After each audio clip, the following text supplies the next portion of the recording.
Good morning student. तो आज हम कक्षा छठी के हिंदी विषय का 6 नंबर का जो पाठ है मेरा अहोभाग्य, जो चंद्रगुप्त विद्यालंकार ने लिखा है, इस पाठ का चौथा भाग देखेंगे। गुरुदेव कुछ समय के लिए रुके, तभी अपने आप मेरे मुंह से निकल पड़ा, गुरुदेव आपके मन में काबुली वाला इस कहानी का विचार कैसे आया? यह लोकप्रिय कहानी देश के सभी भाषाओं के सभी बच्चों को बहुत प्यारी लगती है। गुरुदेव से बातचीत करते करते कुछ समय के लिए उन्होंने विश्रांति ली। कुछ समय के लिए रुके, तभी अपने आप लेखक बोल रहे हैं कि मेरे मुंह से अचानक से ये निकल पड़ा कि गुरुदेव आपके मन में काबुली वाला इस कहानी का विचार कैसे आया? यह तो बहुत ही लोकप्रिय कहानी है।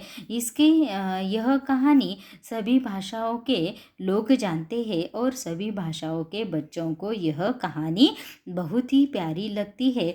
गुरुदेव बोले, वह कहानी कल्पना की सृष्टि है। वह कहानी क्या है? कल्पना की दुनिया है, कल्पना की सृष्टि है। एक काबुली वाला था, वह हमारे यहाँ आता था और हम सब उससे बहुत परिचित हो गए थे, मतलब उनसे बहुत ही हमारी जान पहचान हो गई थी। मैंने सोचा उसकी भी एक छोटी लड़की होगी जिसकी वह याद किया करता होगा। उसने क्या कहा? उसकी भी एक छोटी लड़की होगी जिसकी वह याद किया करता होगा। और इसी तरह वार्तालाप होता रहा। इसी तरह गुरुदेव से बातचीत होती रही। हम सब के लिए यह एक मानसिक खाद्य था, मतलब हमारे मन को गुरुदेव की बातें सुनकर क्या मिलता था? सुकून मिलता था। आश्चर्य की बात यह कि 15 मिनट के बजाय 40 मिनट हो चुके थे। अब गुरुदेव उठे, चल पड़े। 15 मिनट के लिए बातचीत करने के लिए गुरुदेव आए थे, परंतु वो बातें करते करते कितना समय हो गया? 40 मिनट हो गए। अब गुरुदेव उठे और चल पड़े। जाते जाते उन्होंने कहा, और जब मैं ऐसे किसी वार्तालाप के लिए कम समय देता हूँ, तब मेरी वह बात सचमुच ठीक न मानिएगा, क्योंकि मुझे स्वयं लोगों से बातचीत करने में आनंद आता है। जब मैं किसी वार्तालाप किसी बातचीत के लिए कम समय देता हूँ, परंतु मुझे भी बहुत अच्छा लगता है। क्या अच्छा लगता है? लोगों से ज़्यादा बातचीत करना मुझे अच्छा लगता है। और मुझे लोगों से बातें करने में क्या आता है? बहुत ही मज़ा आता है, आनंद आता है। हम सब ने गुरुदेव को धन्यवाद दिया। गुरुदेव ने हमसे जो बातें की उसके लिए हमने गुरुदेव को धन्यवाद दिया, उनका आभार माना और विदा ली। मतलब गुरुदेव के पास से हम चले गए। मैं अतिथि गृह के मेरे कमरे में वापस आ गया। गुरुदेव के साथ हुए वार्तालाप से मुझे यह एक असाधारण उल्लास की अनुभूति हो रही थी। उल्लास मतलब मेरे मन में जो प्रसन्नता का वातावरण हो गया था, या प्रसन्नता की मैं अनुभूति हो रही थी, मतलब मुझे अनुभव हो रहा था। पर जब मुझे पता चला कि जिस कमरे में मुझे ठहराया गया था, उसी कमरे में स्वयं गुरुदेव काफ़ी समय तक रह चुके थे। जब लेखक कह रहे हैं कि जब मुझे पता चला कि जिस कमरे में मुझे ठहराया गया था, उस कमरे में स्वयं गुरुदेव